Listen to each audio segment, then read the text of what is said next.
America पर pre-emptive strike करेगा?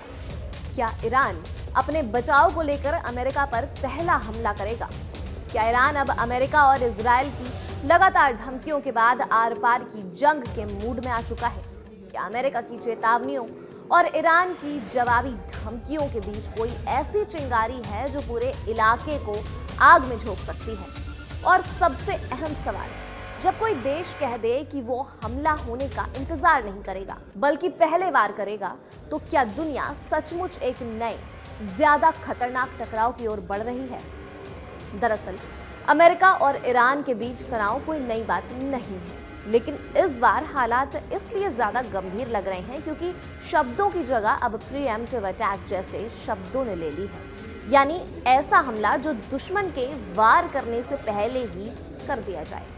हाल के घटनाक्रमों से साफ संकेत मिलता है कि ईरान अब सिर्फ बचाव की नीति पर नहीं टिकना चाहता है, बल्कि जरूरत पड़ी तो आक्रामक रुख अपनाने के लिए भी तैयार है।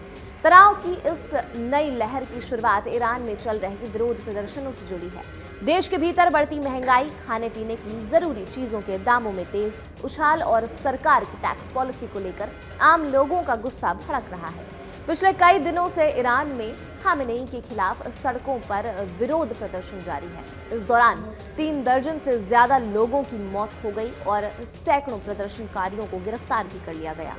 आंदोलन की अगुवाई ईरान के छात्र और जेनजी कर रहे हैं, जो खुलकर सुप्रीम लीडर को सत्ता से हटाने की मांग कर रहे हैं। इसी आंतरिक दबाव के बीच अमेरिका और इजरायल ने ईरान में हो रहे प्रदर्शनों को लेकर वहां के प्रदर्शनकारियों के प्रति खुला समर्थन दिखाया है।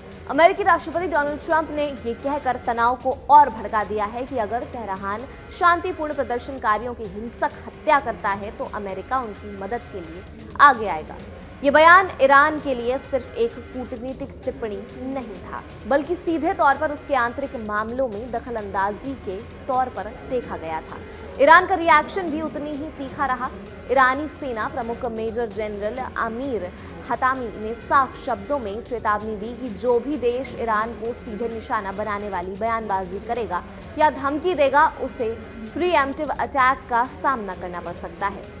उनका इशारा साफ तौर पर अमेरिका और ट्रंप की चेतावनियों की ओर था। ये बयान बताता है कि ईरान अब डिफेंसिव मोड से बाहर निकल चुका है और ऑफेंसिव रणनीति खुलकर सामने रख रहा है। प्रीएम्प्टिव अटैक का मतलब साधारण भाषा में ये है कि कोई देश ये मान ले कि उस पर हमला होना तय है और इसीलिए वो पहले ही सैन्य कार्रवाई कर दे ताकि दुश्मन को कमजोर किया जा सके। अंतर्राष्ट्रीय कानून में इसे आत्मरक्षा के अधिकार के दायरे में देखा जाता है, लेकिन ये हमेशा विवादास्पद रहा है क्योंकि सवाल ये होता है कि कौन तय करेगा कि हमला सच में होने वाला था या नहीं होने वाला था। ईरान ने अब साफ कर दिया है कि वो सिर्फ जवाबी कार्रवाई तक खुद को सीमित नहीं रखेगा। ईरान की सर्वोच्च राष्ट्र सुरक्षा परिषद ने बयान जारी कर कहा कि अगर अमेरिका या इजरायल ईरान में चल रहे प्रदर्शनकारियों का फायदा उठाकर उसकी सुरक्षा को खतरे में डालते हैं तो ईरान पहले ही हमला कर सकता है, यानी वो हमले का इंतजार नहीं करेगा। ईरानी सेना को स्टैंड बाय पर रखा गया और क्षेत्र में मजबूत अमेरिकी ठिकानों को संभावित लक्ष्य बताया गया। इस पूरे टकराव में होर्मुज जलजमरू मध्य का नाम बार बार सामने आ रहा है। ये दुनिया के सबसे अहम समुद्री रास्तों में से एक है। इसी पतले जलमार्ग से हर दिन करीब 2 करोड़ बैरल तेल गुजरता है। ईरान पहले भी कई बार चेतावनी दे चुका है कि अगर उस पर हमला हुआ या उसे उकसाया गया तो वो होर्मुज जलजमरू मध्य को बंद कर सकता है। अगर ऐसा होता है तो इसका असर सिर्फ अमेरिका या मध्य पूर्व तक सीमित नहीं रहेगा। पूरी दुनिया में तेल की कीमतें आसमान छूने लग जाएंगी और वैश्विक अर्थव्यवस्था को भारी झटका भी लग सकता है। अमेरिकी राष्ट्रपति ट्रंप ने भी अपनी भाषा नरम नहीं की है। उन्होंने कहा कि अमेरिका ईरान को जवाब देने के लिए लॉक्ड एंड लोडेड है। ये बयान साफ संकेत देता है कि अमेरिका किसी भी स्थिति के लिए सैन्य रूप से तैयार है। दूसरी तरफ ईरान का कहना है कि वो अब स्ट्रैटेजिक पेशेंस यानी धैर्य की नीति से हट रहा है। तेहरान टाइम्स की 6 जनवरी 2026 की रिपोर्ट के मुताबिक ईरान ने तय कर लिया है कि अगर अमेरिका या इजरायल की ओर से कोई नया अवैध हमला होता है तो उसका जवाब पहले ही तरह सीमित नहीं होगा। ईरान इसे दुश्मन की आखिरी गलती बनाने के लिए सबसे निर्णायक और प्रभावी कदम उठाएगा। रिपोर्ट में यह भी कहा गया कि ट्रंप ये मान रहे हैं कि ईरान में प्रदर्शन सरकार को कमजोर कर रहे हैं, जबकि ईरान का दावा है कि ये प्रदर्शन असीमित हैं और स्थिति नियंत्रण में है। ईरानी संदेश साफ है, अगर दुश्मन ने गलत आकलन किया तो उसके लिए नर्क के द्वार खुल सकते हैं। ये बदलाव पिछले साल हुए 12 दिनों के संघर्ष के बाद बेहद अहम माना जा रहा है। उस संघर्ष में ईरान ने सीमित सैन्य जवाब दिया था और फुल स्केल वॉर से बचने की कोशिश की थी, लेकिन अब संकेत मिल रहे हैं कि अगली बार ईरान खुद को सीमित नहीं रखेगा।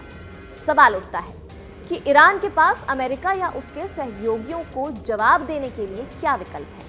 सैन्य दृष्टि से ईरान के पास बैलिस्टिक मिसाइलों और ड्रोन का बड़ा जखीरा है, जो मध्य पूर्व में मौजूद अमेरिकी सैन्य ठिकानों को निशाना बना सकता है। 2025 में अमेरिकी स्ट्राइक्स के जवाब में ईरान ने इन हथियारों का सीमित इस्तेमाल किया था, लेकिन तब उसने युद्ध को और आगे नहीं बढ़ाया था। ईरान हाइपरसोनिक मिसाइलों का दावा भी करता है। हालांकि पश्चिमी विशेषज्ञ इस पर संदेह जताते हैं। इसके बावजूद सुपरसोनिक क्रूज मिसाइलों के क्षेत्र में ईरान ने तकनीकी प्रगति की है और इसकी रेंज करीब 1400 किलोमीटर है। कहा जाता है कि ये वायुमंडल के अंदर और बाहर दोनों जगह मैन्यूवर कर सकती है, जिससे मिसाइल डिफेंस सिस्टम को चमका देना आसान हो जाता है।